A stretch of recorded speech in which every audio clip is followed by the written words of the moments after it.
start off each and every show with the Vintage Report.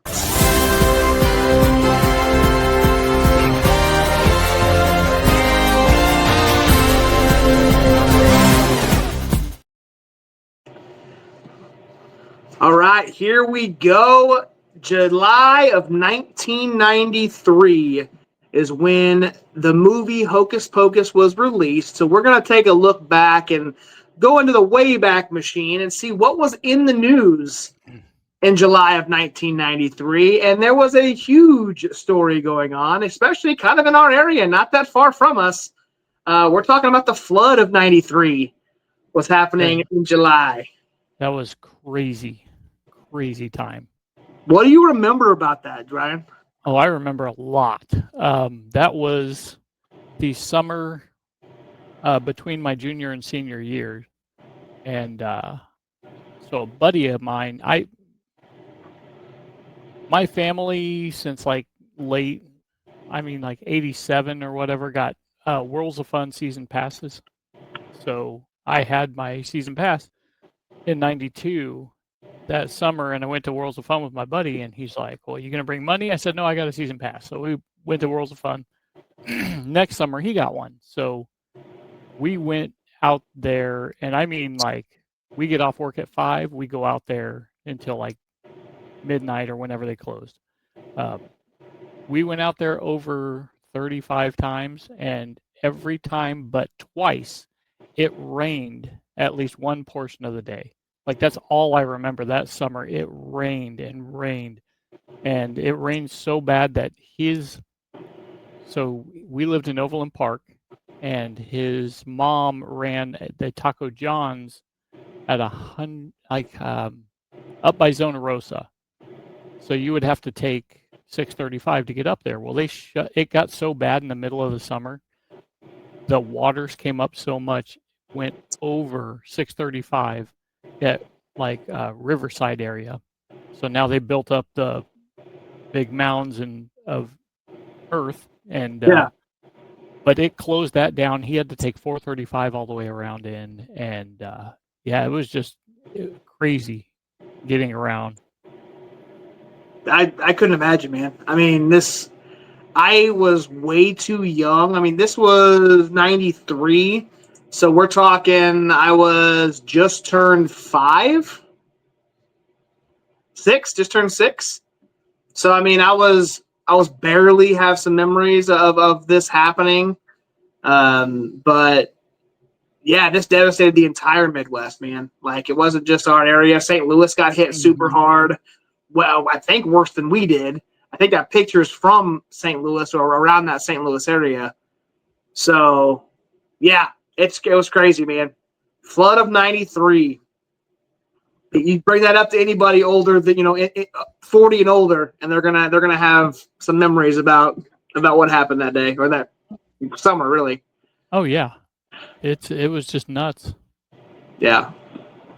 So, what else was going on in July of 1993? That top section, man. We're going to go with the wrestling. You remember back in July of 93? I remember this specifically, man. Yokozuna was the WWF champion at the time, and he was on the USS Intrepid challenging anybody that wanted to come in from the United States to come body slam him. And the one man that was able to come in and do that feat was none other than the total package Lex Luger, or AKA the Narcissist at one point in time. Do you remember this challenge? And then Lex Luger kind of trying to become, at this point, the next Hulk Hogan, because Hogan was kind of at the tail end of his WWF career at this point. And if it worked for Hogan, why wouldn't it work for Lex? I remember hearing about it. I didn't see it though. It's crazy to me, and this might just be because I've seen it over the years. I remember this. I don't remember the flood of 93. Right. Shows where my priorities were as a 6-year-old. I mean, you were young. The flood didn't really do anything for you. You you still had to go to school, so Yeah, my school's right down the street. I didn't probably do much of traveling through that summer, but yeah. But yeah, so Lex Luger body slams Yokozuna. He got a title match at the next pay-per-view. I think it was SummerSlam. So Luger went on to face him at the 93 SummerSlam. Also, man, one of my favorite games on the Super Nintendo, and that is Super Mario All-Stars, was released. Yes, which was cool because this was the first time, really any time, that you're able to play all three of the original Mario games on the Super Nintendo on the 16-bit console.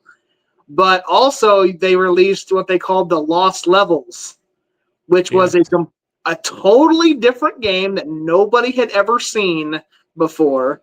And rumor and innuendo, and I don't know if it's been proven correct or not, but they say that was the original Mario Brothers 2 instead of what we got.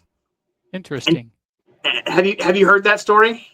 I have not heard the story, and I'll be honest with you, I may have played the game once or twice, but if we go back to what my first episode or so when we were talking about NBA Jam. Yep. That's about the time NBA Jam came out. My buddy that I went to Worlds of Fun with all the time, that's also where we spent all of our time is playing that game, NBA Jam. So I don't remember a ton about this game. Yeah, so it was cool. You got to play all the original from the NES, but they released a Lost Level. So if you remember, Super Mario Brothers 1 and 3 were very Mario-esque. They were similar. They had Bowser as a boss, and you were saving the princess. That was the kind of the goal. Mario 2 was completely different. And what happened was they created this Mario game, the Lost Levels, and they thought it was going to be too difficult to release at the time. So they took a game, and I'm surprised you have never heard this. They took a game called Doki Doki Panic, which was made in Japan, and took that exact game and took the characters and made them Mario.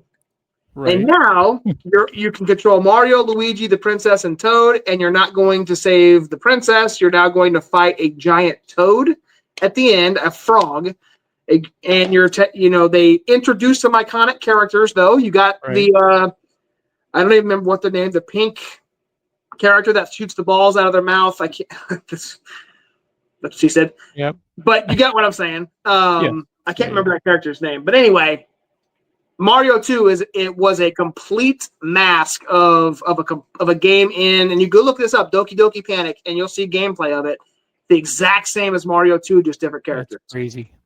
Yeah. So the Lost Levels, I think, were supposedly the original Mario Brothers 2, and they gave it to us in Super Mario All-Stars. Damn. So that's crazy. Yeah. Yeah. So that was released in July, and then last but not least, also the 64th MLB All-Star Game happened in July of '93. The American League wins 9-3. Happened at Camden Yards in Baltimore, and good old Kirby Puckett was the MVP, who was a former player of the Minnesota Twins. Yep, center field. So Kirby was very underrated baseball player. Yeah. I'm glad he got, he had a few All-Star games under his belt and had a solid career, honestly. But you're right. Not to the he didn't get the notoriety as some players do. No, but back in the day, if you were paying attention around this time and before, he was you would hear his name quite a bit. Yeah. And died way too young. Yeah. Yeah.